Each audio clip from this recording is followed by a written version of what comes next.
must keep her through cons and a wishing well. Prayed for a love to call his own, a love to break the spell. Well, what a lovely chat that was. I mean, Doc Malik, Ahmad Malik, what a hero. And such a lovely guy. I don't know, if you don't know him and you haven't discovered him yet, go and listen to his Doc Malik podcast. Go and sign up to his Substack. I'm going to put all the links below.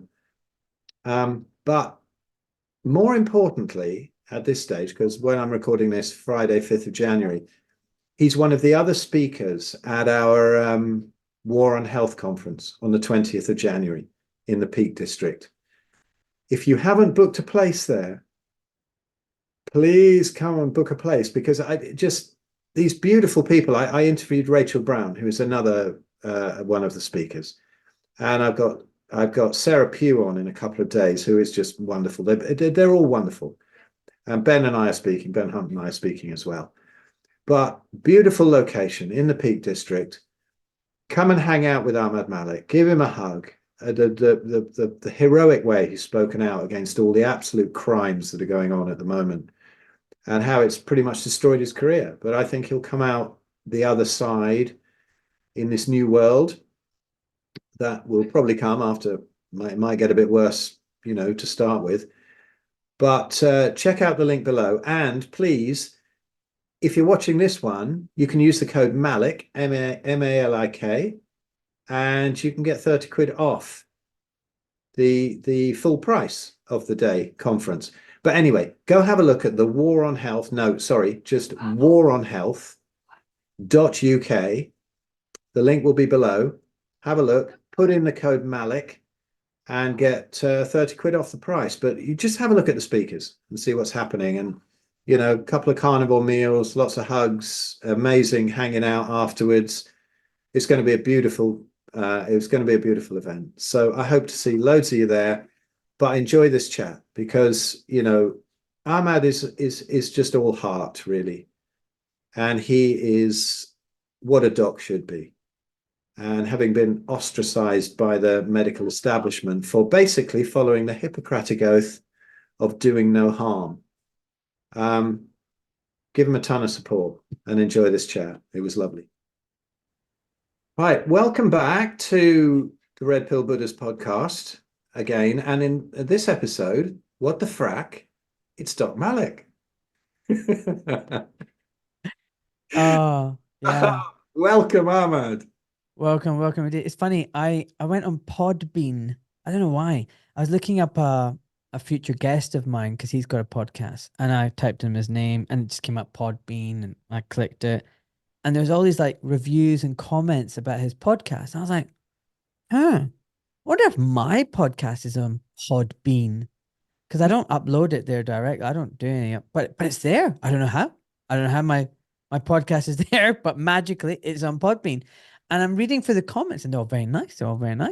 One of them was like, "Oh my goodness, Doc Malik gets more and more red pilled every week." It's funny because your podcast is called Red Pill. That's the only thing I want to say. I had a podcast a while ago called Carnivore and Beyond, and it was really for spiritual people who'd given up the whole vegan and vegetarian thing. I had some amazing ones, amazing people on there. It was only like 10 episodes, and now the Red Pill ones. But for me, it's Red Pill Buddhas it's like the old saying that the next Buddha is the Sangha, is the collective. And you've got to kind of pull together and just say no and resist all this crap. But for anybody who doesn't know, because I'm sure you do, but this is Dr. Ahmad Malik, and my friend Ben, who I run the Big Fat Challenge with and whatever, he introduced me to the podcast. Said, "You've got to listen to this dude. He's so lovable. You got to." And I listened to a few, and I thought I got really hooked. And then Ahmad was just lovely enough to ask me on as well. And since then, we've been great friends. And it's been lovely getting to know him. But my God, the stuff he's been through. This dude This dude is an orthopedic surgeon who's never had a complaint against him for any of his medical. No, I have had. There's no one who's never had any complaints, but like I've got no major complaints going on against Well, me. that's it. You know, all the crap that you've got coming towards you is not from patients, from No, mal. no, none of it. Yeah. It's all, but this man has had the bravery to speak out against all of the nonsense that's going on, and it's done nothing but backfired on him. And it's so funny because you're mentioning grifters, you know, a lot on your podcast recently. And please, everybody, go sign up and listen to Doc Malik podcast and get on Ahmad's Substack because it's wonderful. He puts out some great content all the time. But you know, there's nothing that he's done that is wrong apart from being brave and speaking out. And in just in this short term, it's backfired on you, hasn't it, badly? But I think in the long term, you'll be absolutely fine. You'll be one of the heroes. But you know, people say you're a grifter and stuff, and they say, you know, if somebody writes a book or something these days, and they say, oh, well, they're only in it for the money.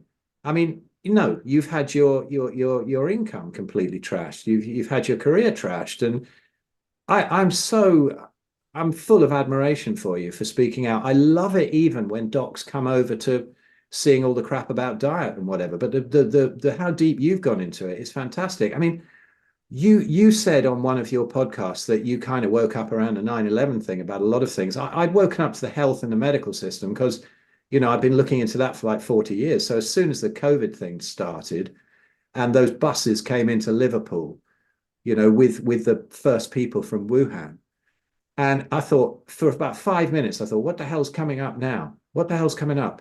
And I watched it on the crap TV, and the drivers weren't wearing any hazmat suits. Nothing was. I thought this is bullshit. So the COVID fear lasted 5 minutes for me. I think because of the profession you're in, it lasted longer for you. But you'd woken up to a load of other things. But this last 3-4 years has woken me up about so much.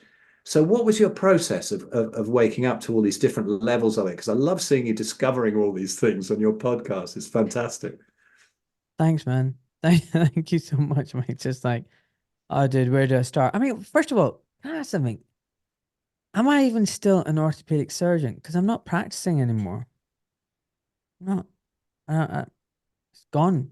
So I think maybe ex-orthopedic consultant surgeon, because that I think that door is shut, moved on now, which is kind of weird. It feels weird saying it. Feels weird thinking I'm never going to have a patient in front of me and I'll never be examining their foot and ankle or fixing an ankle fracture again. It feels bizarre. You know, just imagine 25 years of doing one job, 5 years of studying med school, you know, 30 years of your life. I'm 48. Imagine like the vast majority of your life doing one thing and suddenly, boom, it's taken away from you. Because I wasn't planning on ending my career. I'm 48. I used to always say to people, I'm going to carry on. I'm never going to retire. I could do this for another 25 years easily, you know? And I'll go around the world and lecture and help out in Africa and whatever.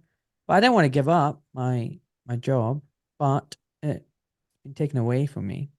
I know how you feel in a small way because while I'm saying this, I'm going to change his light because it's really weird. But you know, in the early days of the sort of COVID nonsense, I I all the gigs were shut down because I'm a musician, I'm a drummer. And it was very weird. I thought, am I ever going to be allowed to play again? Mm. Eventually I got to play a gig and it was at a venue that I know, and I know the owner. He played there many times. He totally swallowed the whole thing. And he said, you've got to wear a mask. I said, there's no way I'm wearing a mask. I never wore one for a second. And he said, well, you can't go outside this rope that's around the stage. So you can't go to the toilet while you know, in the break while you're playing. Of course I did. I went in there and I said, look, I said to him, look, if it wasn't for the other guys who kind of half swallowed it, if this was a solo gig, I'd walk out right now because I can't take this crap. Mm. Mm. It was very weird. It's affected us all in that way. But I mean, it's really hit you so hard. And what is it like with your you know, I want to see what it's like with your colleagues and stuff, because you mentioned a lot of stuff about that and just wishing they'd wake up, and some of them have. but they're still kind of going along with it. And Well, what do you think is going to happen to these dudes in the long term? I don't know. It's a mixed bag. I think a lot of people think I'm absolutely mad. I think a lot of people agree with me and think I'm absolutely mad, putting my head up and losing it all. I think a lot of people agree with what I say, but are too scared to say anything. I think there's a lot of people, probably more so, who think I'm dangerous and an embarrassment to the medical profession and good riddance.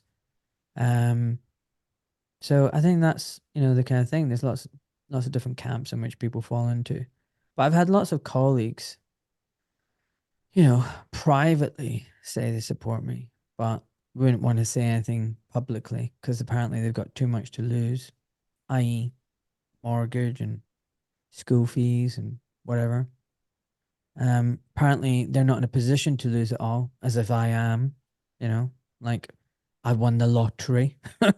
My kids are all grown up and left home. Not, I got little kids, three under the age of eight and under, and I still got a stupid mortgage. I don't have a lottery. I have no savings now. Got nothing. Um, so yeah, it's funny when people literally stand next to me and go, "Oh, you know what? I really respect what you're doing, but I'm not in a position to lose it all." I just look at them like, "The fuck is that meant to mean?" Like, I do. Um, but unfortunately, the culture that we've got now is, silent obedience, following orders, and people are scared of cancel culture, and rightly so. Well, I think people don't realize this. There is strength in numbers. And if enough people rallied around, even just 5, 10% of doctors just said, bullshit, then none of this would have happened. But instead of 5, 10%, it's like 2 or 3, 4 or 5 doctors out of tens of thousands. So, I mean, the statistic isn't very good. It's appalling. Um, it's really quite appalling.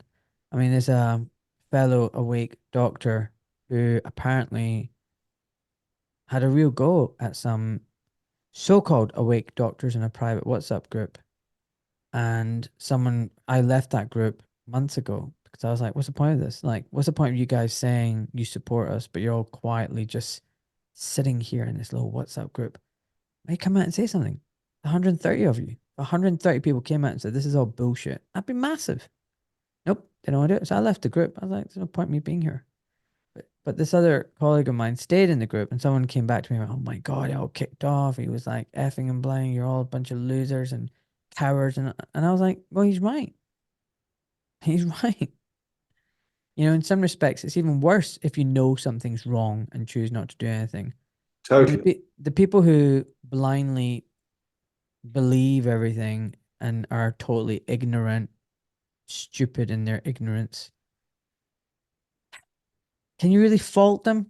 They've fallen for it. They actually believe I'm this dangerous doctor. That's what they think. But if someone's out there who is like, oh, I totally agree with what I'm saying, but then chooses not to do anything, oh, I know these vaccines aren't great, but I'm going to inject all my patients. I think that's worse. So anyway, that's the situation amongst the medical profession. It's just weird, man. And we were talking about, you're talking about grifter. Dude, there's no money in this freedom movement. I'll tell you that right now. It's quite the opposite. I mean, it's designed to burn you and destroy you and sap your energy. And, we were talking off air about how everyone wants a piece of my flesh. I mean, I've got no freaking money and everybody wants something. Like, even just to extricate myself out of the medical profession now, every little cockroach is coming out the woodwork. Oh, you've got outstanding fees here. You got outstanding bills here. And you're just like, I've not even been earning any money for like 3, 4 months. I can't carry on as a doctor. Just fucking leave me alone and let me get out of here. And it's like, nope, nope. You got to pay this bill. You got to pay that. But it's like, when does this all end? Just leave me alone. So that's the situation we're in now, buddy. But were you talking about what was the moment wake up? Yeah, I mean, I really was like 9/11. I fell for it. Like, oh my God, these bad people. I never really understood how the buildings collapsed. It didn't make sense to me. But in a patriotic fervor, the next day I went and signed up with the TA, Captain Malik. You see, I'm a Captain Malik. And because I was like, not all Muslims are bad. This is the time when I was still a Muslim. I Like, man, I'm patriotic. I love my country. You know, I don't identify with any other nation or whatever. This is my country. I'm gonna sign up. Gonna be a role model to show people that, we're not all bad. It's just a tiny minority that are like this. Anyway, within months, I'm sitting there with all these squaddies, and they're like, "Why did you sign up to be in the TA?" And I'm telling them 9/11, and they all just started laughing. Like, "Oh, don't you know it's there's total false flag?" And at that time, I didn't even know what false flag meant. And I'm like, "What are you talking about?" They were like, "Do you honestly think some lads hijacked planes, knocked down the Twin Towers?" I went, "Buildings don't fall down like that. Look at number seven." And at the time, I didn't know about number seven. I was like, "Number seven? What's number seven?" I was like, a building that wasn't even struck by anything and just collapsed like a demolition and free fall in its own footprint. Wow. Then they were like, "What about the plane in Pentagon? There is no plane." I was like, "What?" So these are British squaddies, and they're laughing at, and they're like, "Mate, hate to burst your bubble. We're just like a mercenary force now for global corporations. We're not here to defend the nation." And I was like, whoa. That was a moment I was like, what the frack is going on here? So I left the TA. I had an invitation to go to some black ops operation. I'd be further back, like I wouldn't be in any danger, but it was like secret. Do you want to go? We need a surgeon, an orthopedic surgeon. I was like, no. And so I just quit. I left. Like, I don't want to be part of this because I did start looking into it. And I realized the whole wars that we were doing, Iraq war, Gulf war, Afghanistan, it's just bullshit. Killing these people who couldn't, wage any kind of warfare against us. We're killing and maiming them, building resentment and hatred. If someone came and maimed your family, would you be like, "Yeah, I fucking love you," or would you be like, "That's it, I'm gonna go out and fucking kill as many of you as possible?" We make the terrorists. We create the problems. So that was that from a geopolitical point of view. But I don't think I really woke up to health until my dad got diagnosed with cancer. And I'm sitting opposite this oncologist, and I'm like, well, one, like the GP should have picked up the diagnosis and faffed around for 2 years, kept saying you need more physio, and wrote in the notes only two red flags. And a red flag is a medical sign or symptom that warrants urgent investigation to rule out cancer. And this GP's actually written only two red flags. So by the time I was aware of my dad's symptoms, because he didn't tell me about them, because I was sorting out his knee, got knee replacement, and he kept saying, "Oh, I didn't think my back was an issue. It's trivial. It's a shoulder pain. I've pulled a shoulder muscle." I was like, "What?" And it was only when I was up there for a wedding, he went, "Son, I'm getting to a point now where I'm crying at night, waking up with this pain between my shoulder blades." And I was like, "Oh shit." So in between your shoulder blades is mid-thoracic pain. That's not normal. You get lower lumbar back pain or neck pain. Mid-thoracic is a red flag. And then pain that wakes you up from your sleep is a red flag, right? Because normally if it's musculoskeletal, it's load bearing, function, movement.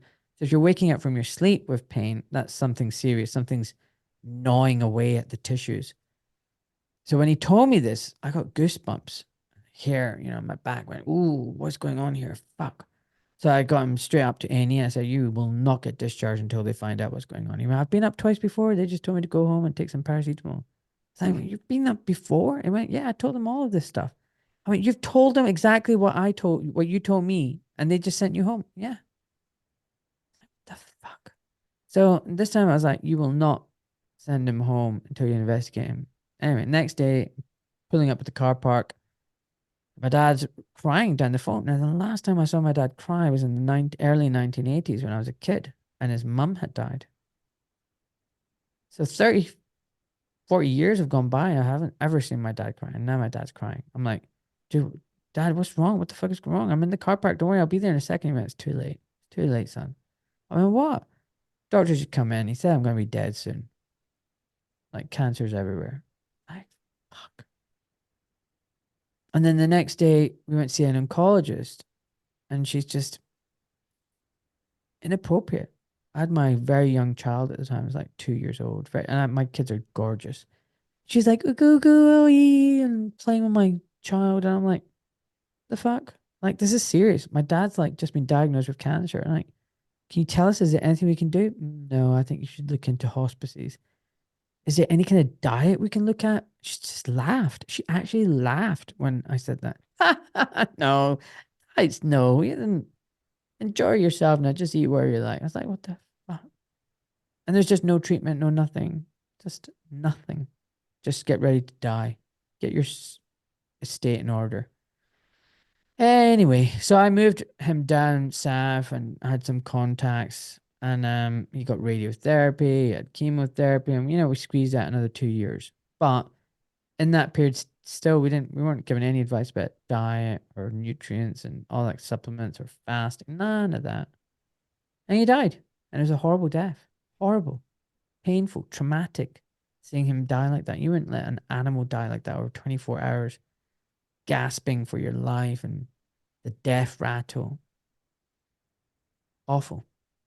It is. They in 2003, they definitely killed my dad. Mm, He had a brain tumor, and it was obvious to me.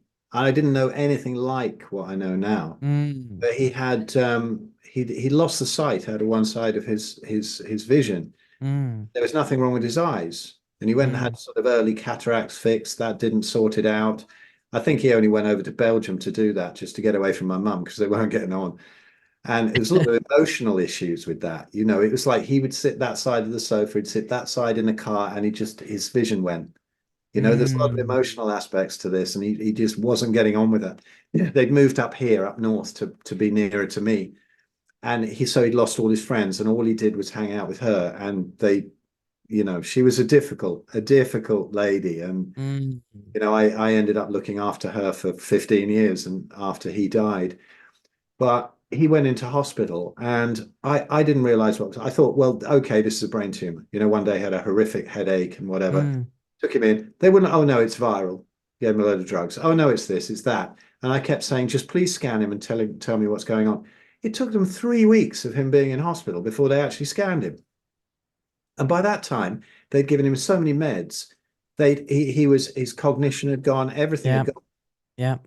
And I thought, okay, I didn't really realize at the time. And I thought, okay, right, he's going downhill. And then they called me and they said, oh, well, we've done a scan. We're very sorry to say that there's a mass. And I said, it's in the sight center, right? And they went, yeah, how do you know? I said, well, it was fucking obvious when I brought him in. There's nothing wrong with his eyes, and he's lost his sight out one side. So why didn't you not look at this first? You just pumped him full of drugs. And then eventually, a couple of weeks later, he was just scheduled for an op because it was actually easily operable. And we have great friends in Jordan who, and it's like sort of second family. And they run the Palestine Hospital in Amman in Jordan. And he's a neurosurgeon, and he could easily have done it. And it's my regret to this day that I didn't just fly him straight out. But Mm. I know what I was doing, and I put him in the system. And then eventually I got this call. Oh, he's had a heart attack and he's died. I was like, they did that with the drugs. There was nothing wrong with his heart when he went in there. Yeah. And it was like this with my mum. Eventually she was like 95 or something, and she said to me, right, I've got breast cancer. Well, she didn't. She said, I've got a big lump in my breast. And I had a look and I thought, yeah, okay, that's pretty dodgy. So we went along to have it checked out. And yeah, it was cancer and all that. So I said to the oncologist, and he was quite cool, actually. He was a surgical oncologist rather than the ones that just prescribed the nonsense. And it's interesting how many of the people who wake up in the medical system are surgeons. Have you seen that? Anthony Mm. Chaffee, Sean Baker, surgeons are cool because sometimes surgery is needed. It's a great part of medicine. But, and he was still thinking that this hippie's a bit mad. Mm. I gave him a list of the things that we were going to try, and he's like, yeah, that won't work. And it was funny because he went out the room, and the oncology nurse there said, can I have that list? It's like, because she's obviously seeing that nothing's working. Wow. He was genuinely interested. What And does then that show you? it went on for like a year or so, and we got her on a carnivore diet. We did this and that. And I tried a ton of things. I gave her cannabis oil and whatever, and she was so stoned I couldn't carry on with that. And she was like 95 and whatever. And then iodine protocol, carnivore diet. and it was getting really bad. There's a video on my YouTube channel of it. I've got, with her permission when she was alive, I've got the and she didn't die of breast cancer, by the way. She died of pneumonia. But it absolutely regressing, the tumor just disappearing. But at one point, it was just about to ulcerate. And I said to the oncologist, can you take it off, to take the breast off, maybe if we need to, on a local, because, I don't want her under a general at that age. And he said, yeah, sure. And then I took her back for the next appointment because she'd said to me, oh, it's disappearing. And I thought I'd kind of given up. But after this iodine protocol and the carnivore, and I looked, and the skin was all coming back to normal. The lump was going away. And I thought, I won't say anything. I'll just let him examine her. And he examined her, and he was kind of thinking we were probably coming in to get the breast removed. And you could see him kind of stop, and he turned around. He said, "How on earth did you do that?" And I said to him, "Is that the first natural cancer reversal you've seen? Wow. And you're an oncologist?" And he said, "Yes." And I said, "I've seen quite a few, and I'm a drummer."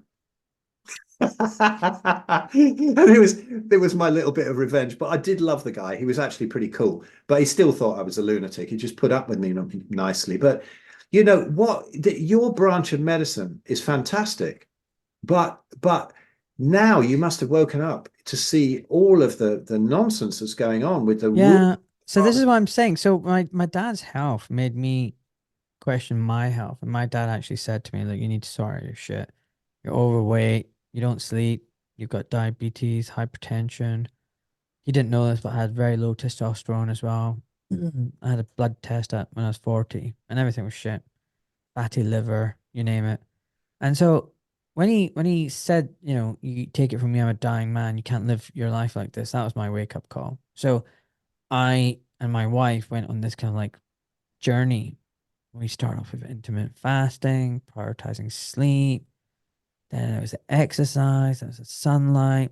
Then we started going more heavy off the seed oils, more heavy animal fats and protein, and then more whole foods, cut out the processed stuff. We stopped drinking tap water, so distilled water with mineral salts, started taking lots of supplements. Everything started changing, and hey, guess what? Suddenly got a lot fitter and healthier. Now, when I look at my peers, they're all pot-bellied, overweight, look like shit. I look pretty good. I just did a jiu-jitsu class today with, people twice my size and half my age. So I think I'm doing something right. And through the podcast, I've discovered that actually a lot of what I'm doing is the right thing because everyone seems to be doing the same thing. Heavy carnivore, not always carnivore, but keto carnivore type of thing. Whole foods, off the seed oils, grounding, sunlight, meditation, love, companionship, stress, minimal stress. These are the common themes for longevity and health. And I was thinking, oh, we never got taught any of this stuff at school, med school. I'm teaching my kids now, and they're like in first year, first school. My little kids know what I didn't know in med school or as a doctor or as a consultant. And this isn't rocket science. Like if I can figure this shit out, anyone can figure it out. And so one, they didn't teach us this in med school. And this is something that every child should be taught. And you'd have this population that's fit, healthy, robust, resilient. And instead, we don't. We have a population that's fat and overweight and confused and anxious and depressed and not resilient at all. Very snowflakey and unhealthy. And I'm like, why the frack would a government do that? Unless it's all about money. You know what? Big agri, big food, big pharma, they all profit from our sickness and ill health. Government loves it because we are dependent and malleable and controllable. So, these are your little red pill moments. And, definitely COVID kind of like pulled the curtain back even more than what I knew. But, I was skeptical because of what I'd been discovering in the years before that. I was like, I don't fucking trust Big Pharma, lying bastards that they are. They don't give a shit about us. I know the corruption in the medical system. I did this great podcast with Kim Whitjack about the spider web of influence, big pharma and medicine and, medical journals and you name it. And there's a deep seated rot and corruption running all the way top to bottom. Um, so I don't trust any of these things. And so the whole point of my podcast was to learn myself and to share my learning journey with my audience. And because I think, if you are informed and then you feel empowered, you will then hopefully make the right choices for yourself and your loved ones. And freedom, I think, well, being in good health and fit and healthy is the ultimate expression of freedom. And it's very important to be free. You don't want to be not free. You don't want to be a serf or slave to the system. Unfortunately, my little hobby and my little project to awaken people and inform them, made me fall foul of the medical establishment. I don't like that. So, Of course, you're a huge threat to them. I mean, you yeah, mentioned the ties between pharma and food, and a load of people can't see that. They can't see how it happens. And if you look back in history at the Seventh-day Adventists and how this happened, how this started with the weird visions of Ellen G. White in the 1800s that we all need a Garden of Eden diet, to quell sexual desires because that's so evil. And then she hired this kid to do the typesetting and whatever on her pamphlets. And this little kid grew up and had loads of cereal companies in the Midwest, and his name was Harvey Kellogg. And and then you see how the Kellogg company has gone on, with his ridiculous ideas of, sort of anti-masturbation cornflakes and whatever. do you want to hear something really funny? Wait, one sec, Ahmed, with that, because it is a tiny little point here that for people listening, I had a great a little short that I saw from our friend Anthony Chafee, and I didn't know this, but Kellogg's, they produce their own wheat, they grow all their own crap, and then they produce it, they manufacture it into this nonsense. They have all the production and everything, top to bottom. They own all the shipping and distribution of it, and now they're actually producing meds, and they're producing meds to lower blood sugar and to get rid of diabetes and whatever. Wow. So it's all tied in. It's horrific. Wow. So, I Anyway, mean, sorry, carry on. But that's a shocker to me, even me. I know I've just heard so much time about calories, but I didn't hear about that. That's interesting. I mean, the thing is, it's the brainwashing of the population, the deep-seated brainwashing. So, I would say to my patients, what's your diet like? And they'd be like, oh, really healthy. I'm very conscious of my diet. Mr. Malik, it's not, I'm not worried about that. I'm like, okay, well, tell me what you eat on a typical day. Oh, well, I start off with Special K, Kellogg's. And I'm like, whoa, just stop. And honestly, it just goes fracking downhill from there. I mean, these people genuinely believe they've got a healthy diet because they eat Special K in the morning. And then the rest of this stuff is just bullshit. But it's hard. Like, even now, my mum's had a heart attack just before Christmas. It's an absolute shit show navigating our national sick service. They haven't done the test that we wanted, the investigations, the follow-ups, the drugs were, I don't know, we've asked for them to be changed. But you know what? She went into heart failure. And it's kind of like obvious that she's going to go into heart failure because one of the blood tests around the beginning was high. They didn't repeat the blood test. They didn't do another echo to see what the ejection fraction was like, whether it's going down or not. She's coughing up blood. She's breathless, lying down flat. And they just discharged her, right? And then over Christmas and New Year, she's really not well. She's got chest pain. She's breathless. She's coughing up blood again. Back to A&E. Hours and hours sitting around doing nothing, seeing junior doctors being stabbed. Blood test has not worked. The blood clotted. We need to do it again. No one can get the blood. 6 people later, they get the blood out. Oh, yeah, you need an echo. You're in heart failure, progressive heart failure. Next day, oh, no, you don't need an echo. The bosses have decided you don't need an echo anymore. It won't change anything. You're just fighting the system. And I'm like, hold on, you know, I'll be writing an email to the consultant now. I haven't got around to it yet, but I will be doing it today, saying, surely you want to know how much heart failure there's been, you know, because you can grade heart failure and the treatment varies accordingly, and you can monitor disease progression, and then you can have prognosis indicators as well. So you build up a trend, a picture, you know, the ejection fraction, how strong is his heart? It got damaged, it got worse, is it getting better? Is it staying the same? Is it getting worse again? You know, what we can start trending and mapping out and fucking make sense. No. Just no. And you're like, ah. Anyway, then you get your mum home and say, look, I've spoken to all the top specialists from around the world.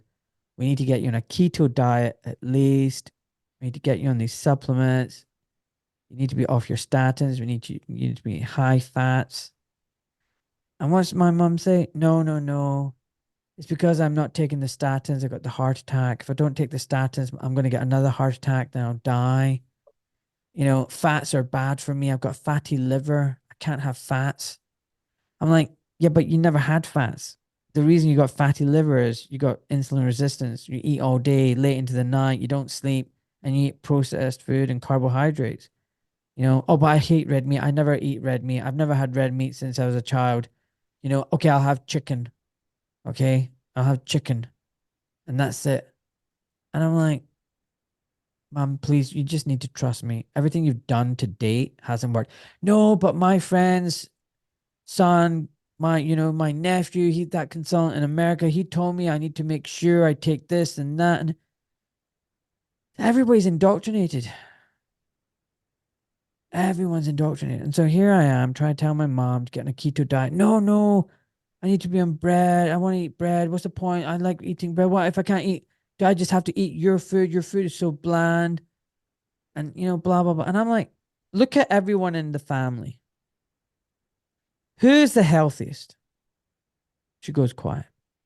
I go, is it me and my wife? Or is it other people? And she's quiet. I went, it's us, isn't it? And she nods.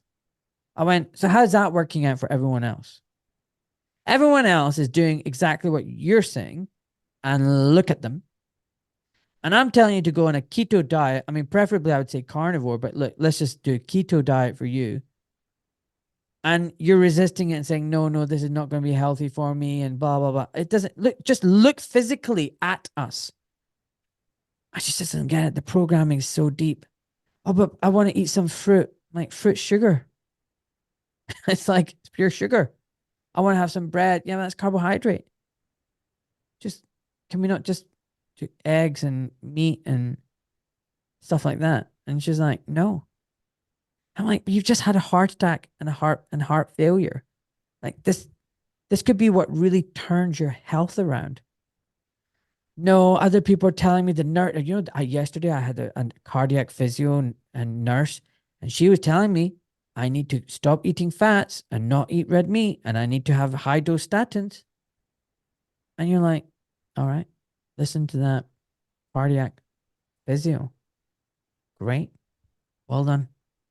And this is the programming has gone so deep. The indoctrination, brainwashing amongst doctors and the public, and it's bullshit. I can tell you right now, I saw everything go tits up. I'm blessed with a very good memory. I remember as a kid, my parents were slim. In 1980, they were slim. Mate, I even got a picture of my mom. Look at this. I'll show you a picture of my mom. Right, that's my mom. Right, and that's like from 1980. She's thin. She looks young. And they came over in their teenage years from Pakistan, and they were eating pretty healthy diet in the sense that there was ghee, clarified butter. They used that for everything. Omelets every morning, curry, and then in the evening. Pretty healthy. We would have boiled eggs coming back from school. And then now it changed, mate. It all changed. Early 80s. I remember. Ghee went out the window. We got margarine. I remember that with my parents. We got vegetable oils. We got Findus crispy pancakes. We got Cheerios and Cocoa Pops and Weetabix and all that crap. We went low-fat milk. we went all this garbage. And guess what? Mum and dad ballooned, got diabetes. We were all chubby kids. I had type 2 diabetes by the time I'm 40. Because we're fucked. Because we're listening to what everybody said. Low fat. Low fat, low fat. Where did that get us? No meat. Don't eat meat. Don't eat meat. Fat, flabby, floppy. Just all wrong. I've seen it with my parents. And what you need to get back to is your ancestral diet, which is rich in animal fats and protein. Amen. So you're saying you saw it with your own parents? No, I remember when my dad decided to start using sort of these machine lubricant spreads back in the 80s. No, Right. oh, we can't use butter anymore. I mean, luckily at that time, I just hated the taste of it. So I always ate the butter because back then you're invincible. And even if you think it's unhealthy, what the hell?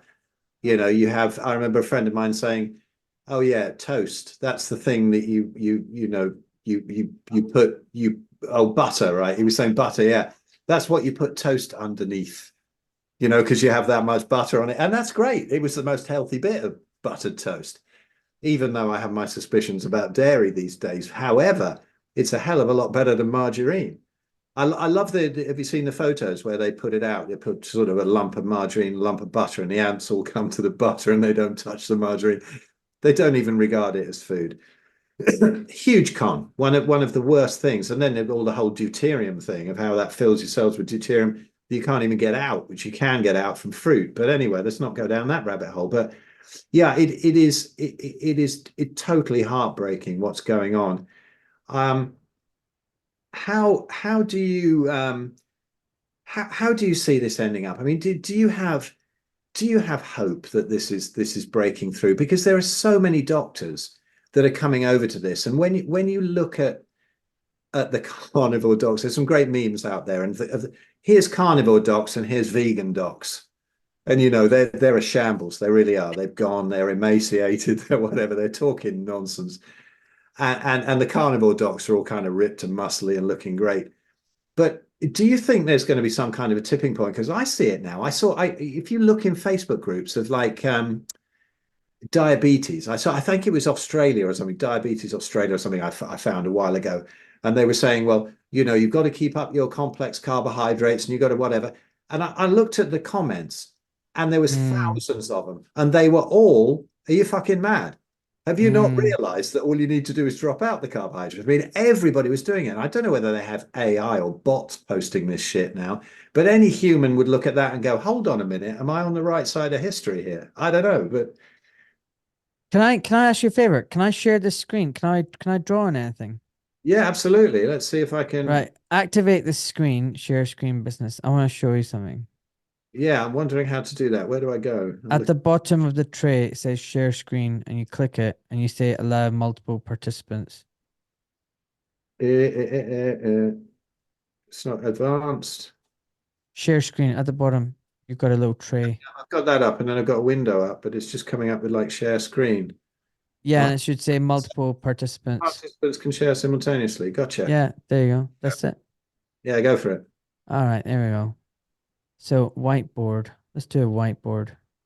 Can you see this? Yeah, yeah. You can see the whiteboard? Yeah. So what I think is happening is if you look here, I'm gonna do a bell-shaped curve. Can you see this? Yep. Now, if you look, this is where I think we are right now. What do I mean by that? Well, this little slope here is called a cool curve. So when you're out here, you're a bit wacko-jacko, you're a bit of a fringe. People over here, sitting in here, look at these ones with a bit of dread. They're like, oh, I don't get this. That person, right weirdo. They're I don't want to be like them. But when you're over here, these people are looking at that group of people going, wow, they're onto something. I like what they're doing. They look pretty cool. I want to be like them. And then what you have to understand is this timeline is moving constantly. So today it's this, tomorrow, what was in the cool curve is actually mainstream. Now it's embedded. And guess what? One day in the future, saying, oh, you know what? I'm into carnivore and blah, blah, blah. I'd be like, well, good luck to you. And you, what the fuck? You're so boring, man. Catch up.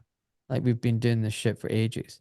So a classic example would be like tattoos, you know, in the 1950s and 60s, if you got a tattoo, you're like convict.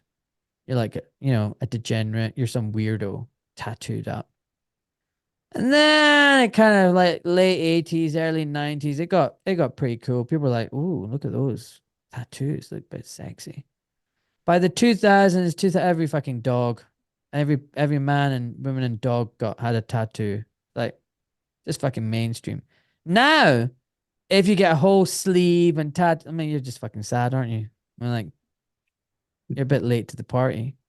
So, what I'm trying to say is, I feel like this health awakening movement is definitely picking up, right? We've got momentum, and it's now cool. It is cool to be talking and doing this shit. And hopefully, in the next 10 years, it'll be pretty mainstream. I think, just generally speaking, from a societal point of view, I think things are going to get a lot worse. I actually think we're heading towards a hot war. But in the aftermath, what the criminocrats will want is to consolidate their power and enslave us even more. But I don't think they'll win. Yeah, it's just, this is history. This is the cycle of things. This is always this tug and pull and push, you know, light and darkness. And you know what? They've overplayed their hands with COVID. They totally fracked up. I mean, they had a good gig. They were in the shadows. They were poisoning everyone, making us all dumb and stupid. But they blew it. I really think they blew it. And it's just a matter of time now before it just comes crumbling down. And sometimes you don't even need to do anything to fight the enemy. You just need to be patient and let the enemy destroy themselves. And I think that's what's going to happen. I mean, in the meantime, I think it's going to be quite difficult and tough for quite a lot of us. And that's why you need to be prepared. And that's why you need to be resilient and strong and healthy to survive the coming tough era. But after that tough era, there will be, I believe, a golden era. Let's pray for that. I'm an optimist. Yeah, I feel the same way.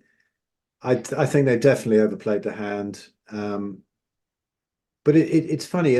All sorts of things are happening behind the scenes. If you listen to any media, like say UK Column or the High Wire or something like that, nobody is saying what they say on the mainstream. So the mainstream is all owned by the drug companies, basically. And I haven't watched it for ages. I used to watch it like a couple of minutes a day just to see what nonsense they're coming out with, but I haven't even turned it on for months. It's just too nauseating. But I think there's the problem that they create so many distractions, don't they? And create division amongst us, you know, carnivore, vegan, whatever, this and that, tinfoil hatters, COVID enthusiasts, as I call them, the muzzlers, and they'll create all this kind of division. And there's something coming up, I think, soon, because the Epstein list is due out. And they say it's being released on the 22nd. I just got an email from Gareth Icke, you know, David Icke's son, and off his mailing list and whatever. We were on his show, and he was on ours a little while ago. And they're sort of creating even division among the truther movement. Now that the pressure's off, I see these people attacking each other. Oh, he's just controlled opposition. He's just controlled opposition. He's a shill for this. And you're thinking, oh, for God's sake, we're all just humans. The real enemy is just a very few people. And they create all this stuff. But now this Epstein list is coming out, which would bring down some massive names. And Gareth Icke made a good point that let's look out in the next little while, because we're in January, you know, it's like, what are we now? The 5th of January, 2024, as we're speaking. Let's see if it happens. If there's a great big, some kind of false flag event or some sort of lunacy on the news to take attention away from the fact that this is coming out. I'm hoping for an alien invasion because they're coming up with the whole Project Bluebeam thing, and I think that would be hilarious. I can't wait for that. I hope they bring that out. What do you reckon? Do you think they're going to pull the alien invasion thing? No, Oh, I I don't, hope so. Be I so don't think, I don't think they need to. There's so many people who just fall for everything the BBC says and the yeah. Guardian prints and, you know, CNN or whatever. I don't even think you need to go that crazy. The reality is there's so many people who just buy hook, line, and sinker every piece of rubbish the mainstream media says. They don't even need to go that far. Honestly. Um, yeah, I don't know. But the distractions, it's always about distractions. It's funny how the distractions just keep changing. You never know who to be upset or angry with. First it was COVID we're fearful of, then it's Russia and Ukraine invasion, then it was Israel, Palestine, Hamas, and then what's tomorrow? It's just this keeps moving. And what I find really interesting is how people just keep falling for it. Like the little puppets being pulled, their strings are being pulled. And what they really should get is a pair of scissors and cut these strings over their heads. Stop Mm. being played. Just see things for what they are. You know, if you see something on TV that makes you emotional, hateful, angry, acting in a way or thinking in a way that's not really you, not really a good, decent human being, you know what? Just think maybe you're being manipulated. Back off. Don't rise to the bait. Don't let them do that. I think most people are very, very good human beings, very decent. No one. I mean, do you know anyone? Do you know anyone like in all your time, you know, who goes out deliberately to harm other people and frack them over? And I don't know anyone like that.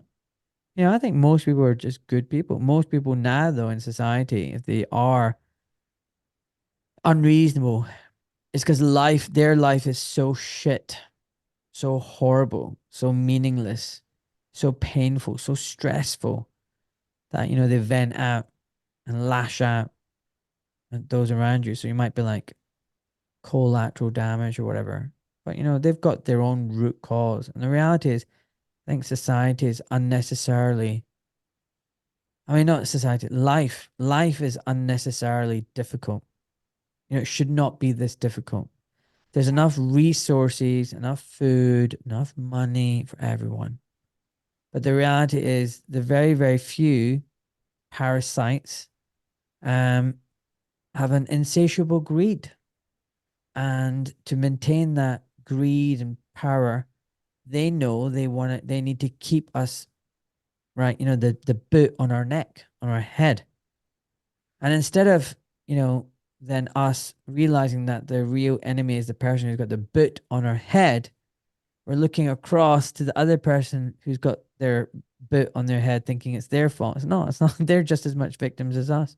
So I think most human beings are good. We need to learn to just love our neighbors and our community and even strangers. Like, don't be fearful of them, you know. And just the main one is don't trust the government. Don't trust authority because they're not this nice, paternalistic, fluffy, caring organization that has your interest at heart. I mean, just saying it makes me want to laugh. Couldn't be further from the truth. They couldn't give a shit if you were dead tomorrow. As long as they make money out of you, consolidate their power, that's it. That's all they care about. So when people change their mindset and realize who the true enemy is, and the friend is not on the media, is not the government, it's actually your own community, your own friends and family. I think then there'll be hope for us all, you know? Oh, by the way, can I quickly ask you something? How's it looking with regards to our health conference? Yeah, I was going to mention that in my little intro that I put up before these things. But yeah, if anybody's enjoyed this and wants to come and meet Ahmad, come and meet me, come meet Sarah Pugh and Rachel Brown and Natasha. Well, Natasha Campbell McBride will be there on Zoom and Ben Hunt. Yeah, we got this thing on the 20th of January. Well, it's looking good now. We're on the 5th of January now, and we had a load of expenses of it, so we're getting right up over break even at the moment, which was all I was concerned about. So I want to get people together. But the more Nice. people we can get there, the better, you know. We've got 200 places available at the moment. I think it's like 190, 200, something like that, that we can get in there. We're on about 50 or so now. But That's that'll be, awesome. That's yeah, that'll awesome. be a nice gathering anyway. But Ahmad's got sold quite a few through his wonderful followers, because you know this the stuff that Ahmad's putting out now. Honestly, I mean, I see your guests, and I do the occasional podcast like this, but I see your guests, and you have people from all over the spectrum, and I'm kind of more focused on health and the spiritual side and whatever. But honestly, you have the ability to talk to all of these dudes, and they're all such engaging conversations.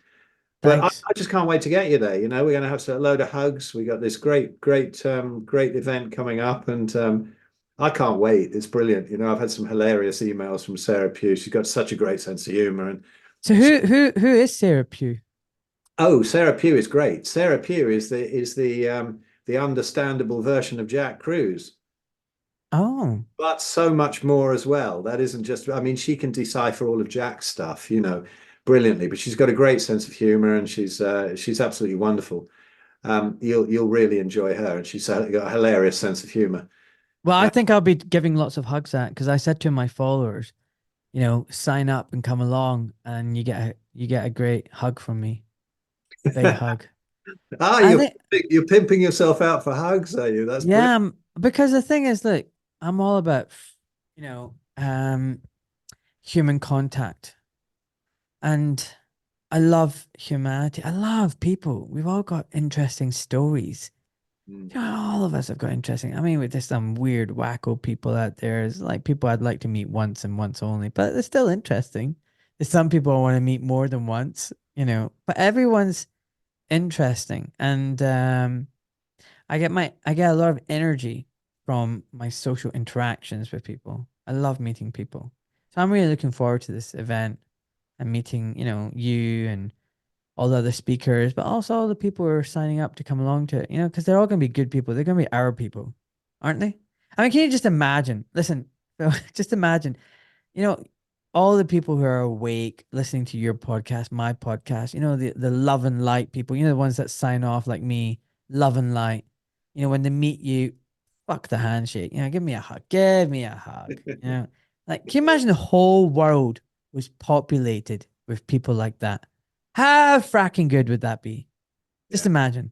marvelous. I tell you what I've loved is Darren Nesbitt, who runs the Light Paper. You got to get him on the podcast. He's such a character. And I know you've chatted to Yeah, him I here and know. there I on think. email, but he's such a character. And he's also the guy who writes the songs for the band that I'm in, the Daz band. Hmm. He's putting on festivals. You got to come along to the festival. He's got one in the Lake District in May, and Stand in the Light Festival. And we're playing, and I've got his number. Ben will be running a food stall and everything, you know. And it's been wonderful at these festivals because okay, it's a bit of an echo chamber, but what the hell? What the frack, sorry. And it's fantastic to see all these people and know that you're playing to a whole audience of awake people. You know, there's nobody out there that got fooled by the jabs. There's nobody there like, and even if there are, they get hugs too. What the hell? You know, so they were fooled for 5 minutes. What the hell? It doesn't matter. It doesn't matter at all. All this sort of division against, the people who've had the jabs, the people who haven't, the people who eat this, the people who don't. It's bullshit. And those it reminds me of the early days because back in the early 80s, I was just a really long-haired hippie who would travel around on double-decker buses and live in teepees and whatever. And we had buses we lived in, and we'd travel around the free festivals. And there's the same kind of movement, just with a little bit less LSD and interesting vehicles that they had back then. But it's the same kind of feeling of there's something new here. You know, we're trying to create a whole new society, and it's beautiful when you can. I think after all this bullshit of you got to stand 6 foot apart, and you've got to do this, you got to do that, and you can't visit your dying mum in a nursing home and all that crap. And now to have these kind of events where people can get together, because so many people are isolated, aren't they? And they Yeah. have no friends. I've been really lucky Yeah. through this. I have a load of friends who are awake, but a load of people that even their family aren't awake, they can't mention anything. To get along to an event like that and just hug each other, it's beautiful. It is beautiful. 100%. You know, I was just thinking, I'm really glad you're not one of these guys who used to have a ponytail and long hair, and now as you're balding, hold on to it desperately, and have that tiny little tiny ponytail right at the nape of your neck, or that comb over. Dude, I'm so glad you're not like that. Well done, you just taking it all off. Well, I didn't have a haircut from 1979 until 2011, and I had dreadlocks that went down to my knees. And Oh wow. during my last bout of veganism in 2011, my hair started falling out. And my daughter, who's now 15, and she was young back then. I mean, I had such fat dreadlocks at the back; she'd be able to swing on them. Wow. Sort of catch one at the front, they would start to hurt. And I thought, no, actually, that's falling out. That's not because I've got good roots anymore. Sod it. Time it came off, and that's it. Dude, you need to show me a picture. I need to see this picture. You with dreadlocks. Oh, okay. Yeah, yeah, cool. I'll see if I can find one. But I It doesn't have to be now. You can message me there. yeah, I'll send it to you. I think people have seen it, but yeah, I'll send you a pic of the dreads. They were pretty long. I have some photos of the day that they were cut off, and then my daughter wearing them on her head. Oh wow. That was But cool. but She, yeah, I'm looking forward to it. I'm looking forward to meeting, and I think it'll be great. Honestly, reminds me I need to do another push. So when my podcast gets released, I'll do a little intro and say to everybody, sign up, come That'd be along. sweet. I'll send you this, and maybe you could bung this one in the Substack. And I'll tell you what, because I know you're knackered and it's getting on. And if you want to hear more from Ahmad, come along to the event, because always leave them wanting more. I was thinking today, I love chatting to Ahmad. We've chatted on the phone so many times now, and I could chat to you for hours. And I'm going to leave it there and leave people wanting more. But I'm going to have to turn your last question for your guest back on you. Mm. So I want to know, right? You have come to the end of your life. You are 750 years old. You've outlived all your relatives. No, I'm joking. You're 150. You've got your relatives all around you. What is the life advice or whatever advice that you would give to them? Because I've always wanted to hear you answer that question. Heard you ask it so many times. That's really good. Well done, you smarty pants. I would say it's all cliche. It really is. I would say, don't do what's convenient for you and not healthy for you or right for you.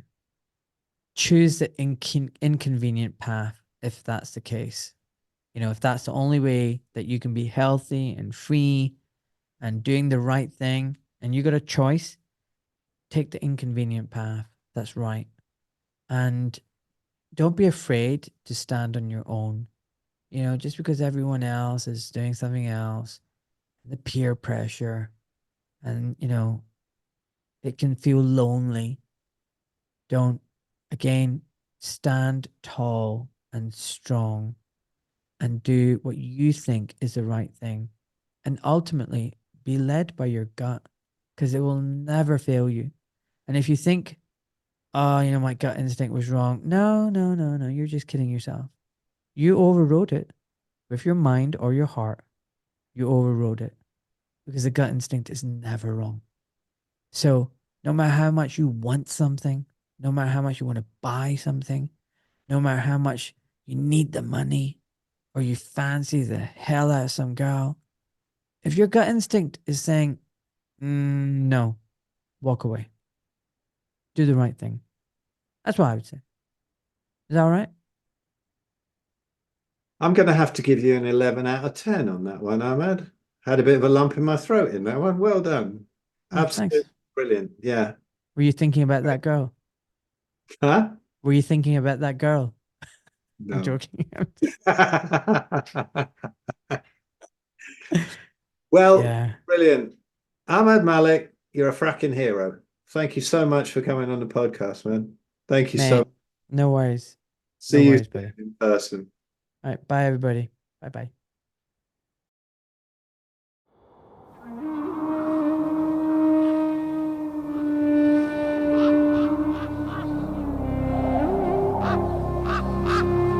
Son of a keep her through cards and a wishing well. Prayed for a love to call